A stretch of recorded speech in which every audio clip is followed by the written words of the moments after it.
అందరికీ నమస్తే అండి. ప్రొఫెసర్ నాగేశ్వర్ గారు ఆయన జర్నలిస్టు, ప్రొఫెసర్ కమ్ ఎమ్మెల్సీగా కూడా గతంలో పనిచేశారు. ఆయనకు అన్ని విషయాలు తెలుసు. అపారమైన అనుభవం ఉంది, అపారమైన మేధస్సు ఉంది, మంచి మాటకారితనం ఉంది, తెలివితేటలు ఇవన్నీ ఉన్నాయి. దానికి తగ్గట్టు పేరు ప్రఖ్యాతులు, డబ్బులు అన్నీ వచ్చాయి. ఆయన ఒక రకంగా నేను యూట్యూబ్ ఛానల్ సొంతంగా స్టార్ట్ చేసుకోవడానికి ఆయనే కారణం. చాలామంది జర్నలిస్టులు యూట్యూబ్లోకి రావడానికి ఆయనే కారణం. ఆయనే ఫస్ట్ యూట్యూబ్ ఛానల్ స్టార్ట్ చేసి బాగా ఫేమస్ అయ్యారు. అయితే ఆయన విశ్లేషణలు చాలా బాగుంటాయి, చాలా డెప్త్గా వెళ్తాడు. ఆయన ఏదైనా సబ్జెక్ట్ పెట్టుకున్నాడు అంటే చాలా డెప్త్గా వెళ్తారు. 1970s, 60s, 80s అవన్నీ చెప్తుంటాడు. ఈవెన్ నేను ఈనాడు జర్నలిజం స్కూల్లో ఉన్నప్పుడు కూడా ఆయన పాఠాలు చెప్పారు. జర్నలిస్టులు మాలాంటి వాళ్ళకి ఆయనే పాఠాలు చెప్పారు. అయితే ఆయన విశ్లేషణలు అప్పుడప్పుడు అంటే 100లో 90-95 వీడియోలు బాగానే ఉంటాయి, కానీ కొన్ని వీడియోస్లో ఇంటెన్షన్స్ కనిపించేస్తాయి, బయటకు వచ్చేస్తాయి. కొన్ని వాడకూడని పదాలు వాడతారు ఆయన. నిన్న పవన్ కళ్యాణ్ గారికి సంబంధించి ప్యాకేజీ స్టార్ అన్నది నిజమేనేమో అనే ఒక రాయేసి పడేశారు అంతే. కొన్ని టీవీ ఛానల్ డిబేట్లు అక్కడెక్కడ పాల్గొని అంటే పవన్ కళ్యాణ్ గారు స్పందించట్లేదంట. బాలకృష్ణ గారు చేసిన వ్యాఖ్యల మీద పవన్ కళ్యాణ్ గారు రెస్పాండ్ అవ్వలేదంట. కాబట్టి ప్యాకేజీ స్టార్ అన్నది నిజమేనేమో అని ఆయన అంటాడు. అసలు ఎవరు ప్యాకేజీ స్టార్? ఏది ప్యాకేజీ? ప్యాకేజీ అంటే అర్థం ఏంటి? పవన్ కళ్యాణ్ గారికి టీడీపీ వాళ్ళు డబ్బులు ఇస్తారా? ఏమంటే పొత్తు ధర్మం మీద ఒకటి ఉంటుంది. వీళ్ళ మధ్య డీలింగ్స్ ఉంటాయి. అంటే వీళ్ళ మధ్య రాజకీయంగా పొత్తు ఉంది. రాజకీయంగా పొత్తు పెట్టుకున్నప్పుడు డబ్బులు ఇవ్వాల్సిన అవసరం ఉంటుందా? ఎవరి వాల్యూ వాళ్ళకు ఉంటుంది, ఎవరికి ఉండాల్సింది వాళ్ళకు ఉంటుంది, ఎవరి ప్లానింగ్ వాళ్ళకు ఉంటుంది, ఎవరి వ్యూహం వాళ్ళకు ఉంటుంది. సో ఇప్పుడు ఈయన పవన్ కళ్యాణ్ గారు రెస్పాండ్ అవ్వకపోతే ప్యాకేజీ స్టార్ అనేది నిజమేనేమో అనే మాట ఒక జర్నలిస్ట్, సీనియర్ జర్నలిస్ట్ నోటి నుంచి రాకూడదు. అది మాలాంటి వాళ్ళు లేదా ఇంకా చిన్నోళ్ళు, అంతగా అనుభవం లేనోళ్ళు, మెచ్యూరిటీ లేనోళ్ళు అంటే ఒక అర్థం ఉంటుంది, లేదు ఒక పార్టీ వాళ్ళు అంటే అర్థం ఉంటుంది. కానీ ఇంత సీనియర్ అయ్యి ఉండి ఒక హోదాలో ఉంటూ ఆయన నోటి నుంచి ఆ పదం రాకూడదు. ఎందుకు ప్యాకేజీ తీసుకుంటారండి? ఏం అవసరం అండి అసలు పవన్ కళ్యాణ్ గారికి? ఆయనకు జగన్మోహన్ రెడ్డి గారు ఉండటం ఇష్టం లేదు కాబట్టి టీడీపీతో పొత్తు పెట్టుకుంటేనే గెలుస్తామని ఆయన ఒక వ్యూహం వేశాడు. ఆ వ్యూహానికి తగ్గట్టు వెళ్ళాడు ఆయన. ఇప్పుడు అధికారంలో ఉన్నారు. అధికారంలో ఉన్నప్పుడు టీడీపీ వాళ్ళు తినాల్సింది టీడీపీ వాళ్ళు తింటున్నారు, జనసేన వాళ్ళు తినాల్సింది జనసేన వాళ్ళు తింటున్నారు. వాళ్ళు అవినీతి చేస్తున్నారు, వీళ్ళు అవినీతి చేస్తున్నారు. కొన్ని ప్రాజెక్టులు డీలింగ్స్, పెద్ద పెద్ద కాంట్రాక్టులు వీళ్ళు తీసుకుంటున్నారు, కొన్ని ప్రాజెక్టులు పెద్ద పెద్ద డీలింగ్స్, పెద్ద పెద్ద వ్యవహారాలు వీళ్ళు తీసుకుంటున్నారు. వీళ్ళు సంపాదిస్తున్నారు, వీళ్ళు సంపాదిస్తున్నారు. వీళ్ళకి రాజకీయం భవిష్యత్తు కావాలి, పార్టీ నిలబడాలి, వీళ్ళకి భవిష్యత్తు కావాలి, పార్టీ నిలబడాలి. డబ్బులు ఏమి ఊరికే రావుగా పార్టీ నిలబెట్టడానికి, పార్టీ ఆఫీసులు కట్టడానికి, దానికి దీనికి.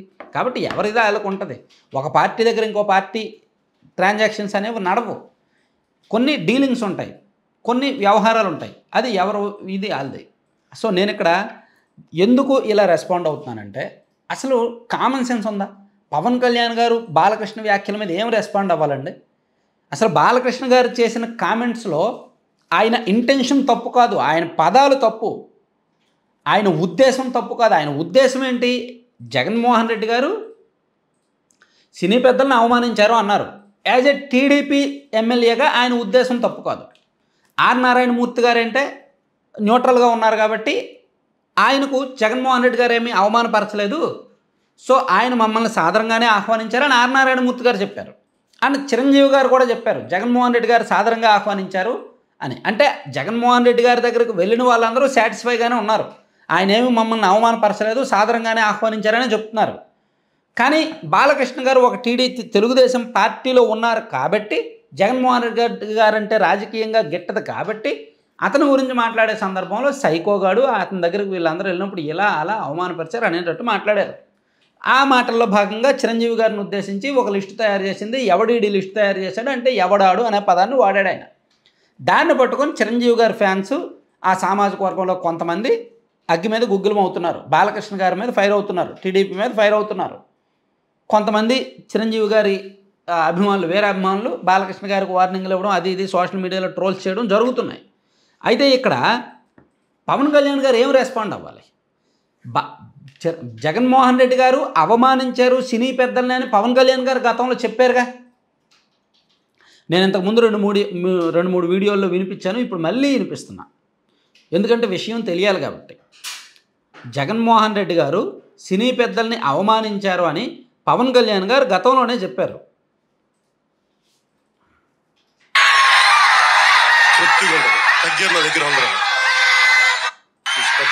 ఎంతసేపు మనందరం దేహి అని అంటున్నారు. వాళ్ళ దగ్గరికి వచ్చి ఎంత పెద్ద స్థాయి వ్యక్తి అయినా సరే, సార్ జగన్ గారు కొంచెం మీరు మాకు చేయాలి సార్, పెద్దలు చేయాలి ఇవన్నా, అలా అంటే వారు ఈగో సాటిస్ఫై అవుతుంది. బాగుంది. ఇదొక సందర్భంలో రెస్పాండ్ అయ్యారు పవన్ కళ్యాణ్ గారు. అలాగే ఇంకో సందర్భంలో కూడా రెస్పాండ్ అయ్యారు. తెలుగుతనాన్ని, తెలుగు సినిమాల్ని కాపాడే దిశగా మీరు ఉన్నారు. అది కొనసాగించే దిశగా మీ యొక్క చర్యలు కొనసాగాలి. అందులో భాగంగా ఇండస్ట్రీ వైపు చల్లని చూపు చూడాలి అని మీరు తల్లిలాంటి పొజిషన్లో ఉన్నారు కాబట్టి మిమ్మల్ని చేతులు జోడించి అడుగుతున్నామండి. దేశపు పౌరులుగా మీ హక్కు ఇది. చిరంజీవి గారు లాంటి వ్యక్తులు కూడా చెప్పండి, ప్రాధేయపడద్దని చెప్పండి. హక్కు ఇది, హక్కుతో మాట్లాడమని చెప్పండి. ప్రాధేయపడితే ఇవ్వరు, మన హక్కు ఇది. సో అంటే సినీ పెద్దలందరూ కూడా చాలా లాజికల్గా చాలా జాగ్రత్తగా ఆలోచించండి. నేను మొత్తం చేసిన విశ్లేషణ వీడియో అయిపోయాక కామెంట్లు చేయాలి. సినీ పెద్దలు అందరూ కూడా జగన్మోహన్ రెడ్డి గారిని కలవడానికి వెళ్ళినప్పుడు ఆయన వ్యవహరించిన తీరు బాగోలేదని టీడీపీ అండ్ జనసేన భావించాయి. కాబట్టే పవన్ కళ్యాణ్ గారు గతంలోనే 2-3 సందర్భాల్లో దాన్ని ఖండించారు, తప్పుపట్టారు. చిరంజీవి గారు మరీ అంత ప్రాధేయపడి ఉండాల్సింది కాదు, చిన్నబుచ్చుకోకూడదు అని పవన్ కళ్యాణ్ గారు ఆయన స్టైల్లో రెస్పాండ్ అయ్యారు. ఆయన స్టైల్ అది. బాలకృష్ణ గారు ఆయన స్టైల్లో ఆయన మొన్న అసెంబ్లీలో మాట్లాడారు. ఇలా ఎవడాడు అనే పదాన్ని వాడుతూ సైకోగాడు అలా అవమానపరిచారు, అది ఇదే అన్నారు.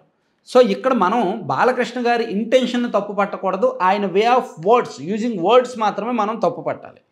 ఆ పదాలను తప్పు పడుతూ ఇప్పుడు పవన్ కళ్యాణ్ గారు అర్జెంటుగా బాలకృష్ణ గారు కౌంటర్ ఇచ్చేయాలా, బాలకృష్ణ గారిని తిట్టేయాలా ప్రెస్ మీట్ పెట్టి.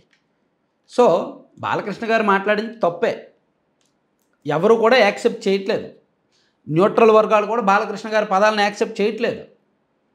అలాగని పవన్ కళ్యాణ్ గారు ఎందుకు ఏమని రెస్పాండ్ అవ్వాలి, ఏం తప్పు పట్టాలి? భాష మార్చుకోండి, ఆ పదాలు వాడకూడదు అని చెప్తే చెప్పాలి. అది ఆల్రెడీ బాలకృష్ణ గారి గురించి తెలుసు కదా, ఆయన ఎలా మాట్లాడతాడో, ఏ సందర్భంలో మాట్లాడతాడో. దాన్ని కంట్రోల్ చేయడానికి ఇంటర్నల్గా చంద్రబాబు గారి ద్వారా చెప్పించారేమో.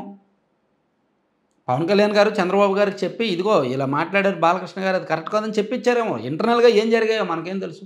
అంటే ఓపెన్గా అర్జెంటుగా బాలకృష్ణ గారికి పవన్ కళ్యాణ్ గారు వార్నింగ్ ఇచ్చేస్తే అప్పుడు ఆయన ప్యాకేజీకి కాదా, ఇలా మాట్లాడకపోతే దీనికి కౌంటర్ ఇవ్వకపోతే ప్యాకేజీ తీసుకున్నట్ట. ఈ చిన్న అంశాన్ని పట్టుకొని ప్యాకేజీ స్టారు కాదని డిసైడ్ చేసేస్తారా? అదేనా దాదాపుగా 35 ఏళ్ళ జర్నలిజం అనుభవం అదే చెప్తుందా? అసలు ప్యాకేజీ ఎవరికెవడు ఎందుకు ఇస్తాడండి?